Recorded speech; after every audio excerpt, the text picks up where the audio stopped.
In search of a financial opportunity to pay off student loans, a young Black American woman moves to South Korea to work. As the author, Bootsy W. recalls culture shock and fun adventures in a country far from home, she's also faced with anti-Black racism and featureism, quickly learning that white supremacy is practiced not only by whites, but by those that are categorized as people of color. Based on her 10 years of living abroad, the book, Ago Igo, compares and contrasts Korea versus the United States on subjects such as code, communal living, racism, effective protests, global alliances, warrior class, music, political correctness, health, aging, money, and the coronavirus. This blunt memoir is uncomfortable, humorous, and educational. Help fight propaganda and mainstream agendas by picking up a copy of Ago Igo on Amazon.com.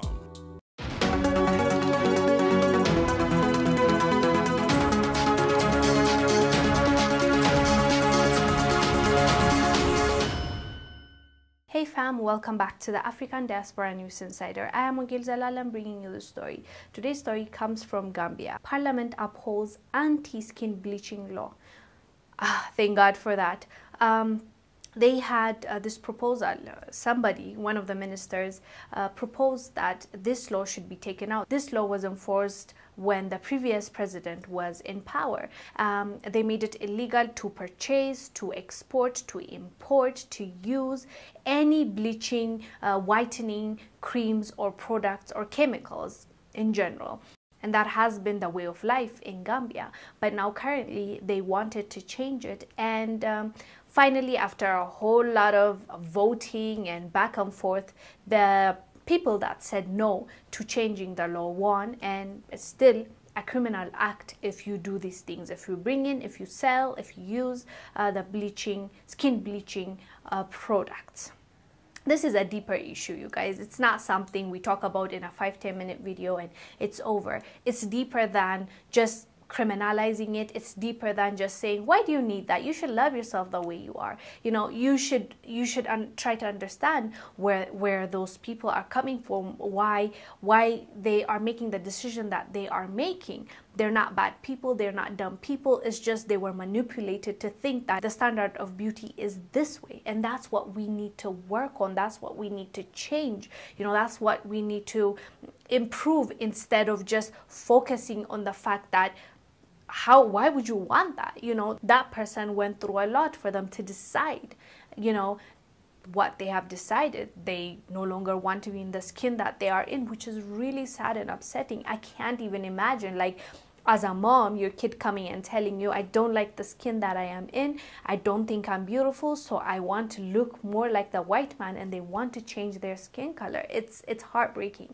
you know, because their self-esteem is shattered, because they don't have confidence. So I'm not gonna bash anybody for wanting to do that. They have their reasons, which is sad, but that's what we need to work on. That's what we need to help them with, not necessarily bashing them and making them feel bad for wanting that. That's the social aspect of it. But when we come to government, at first I was like pissed. Why? Which ministers are saying, let's change this law? We should be allowed to bleach our skin. What kind of self-hating ministers are they? And I read a little bit deeper, and the article explained to me why they were saying. They said the reasons why they are proposing this is because it's a criminal act. You know, the same way marijuana in certain areas, it's illegal. And, you know, some people use that to arrest more black people in America. When I say some people, you know which people I'm talking about. So those, you know, those in power wanted those men to be in jail and not raise their kids, and wanted to destroy the community. So they made it illegal. They created all these things, and we know the result of that. Now all of a sudden it's legal, when all those people lost their lives or lost their youth in prison. It's just that's all politics and all hatred towards a certain group of people, right?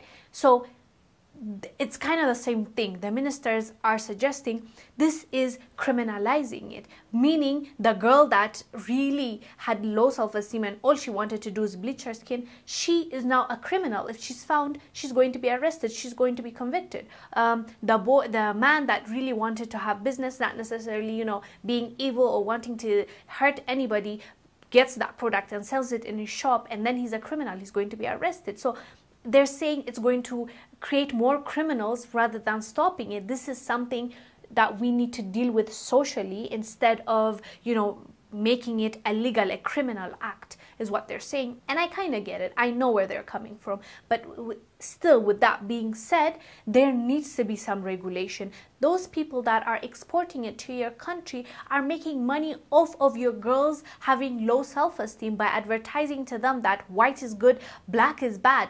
The lighter you are, the better it is. These are the people that are getting money from making your girls and boys depressed. So that's something I believe needs to be regulated. I don't know the criminal act. I don't know how much you're supposed to face if you're found using it or selling it or buying it, but it's definitely something that they need to work on deeply, because it's not just about their government. I don't even believe Gambia makes that. It's being imported from those countries, from China, let's say India, from all those countries that are making money off of that bleaching cream. Let's not also forget it's really bad for your health. Like, it can bring cancer. The mercury inside it can really affect your infertility with your babies when you're pregnant. Like, people are literally taking a risk to have a lighter skin. And that's something that as a government, you should not just let it slide just because you don't want to, make it a criminal act. As I said though, it first begins in the house. Self-love, making sure your kids grow up seeing diversity, looking at people like Lupita, if it's movies, or models like Ducky, or singers like cartoons like, I found this new cartoon, I forgot the title, Lupita is in it. I forgot. It's really nice. It's a superhero. She's a dark-skinned girl with her afro. That's the thing that you need to raise your kids on. Dolls you buy them. When you buy them Barbie, they might think that's the white blondie Barbie. They might think that's the standard. So even you as a parent, it starts from home. Enforce that self-love. Show them what it's like to love themselves. As a society, now let's start appreciating and putting people on a pedestal that look like us, instead of just marveling over the Westerns or whomever is your ideal. So I agree with the ministers. It's a social issue, but at the same time, governments, I believe, need to be involved, because it comes to health. And health impacts the government and the budgeting and the economy. The more healthy people you have, the better for your country. So I think the government still needs to be involved, and I'm happy that they voted this law to continue being that way, and girls are not going to be, having the options which bleaching cream to use, and then they end up hurting themselves. But I keep saying it starts from the home. So let's work on dismantling this beauty standard that white people put for us. I am Wongel Zelalem, bringing you the story. I will see you on the next one. Bye. Welcome to Marrying Ghana, where a kente cloth is what we do, where African weddings and events are our specialty, where African tradition, where it's perfected, where beautiful culture resides, where marrying is honorable.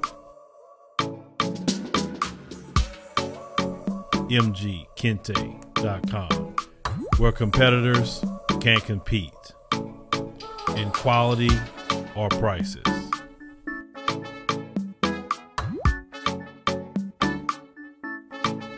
Shop now, mgkente.com. Thank you for watching. Make sure to subscribe to our YouTube channel and download the African Diaspora News Channel app, now available on Google Play and the Apple App Store.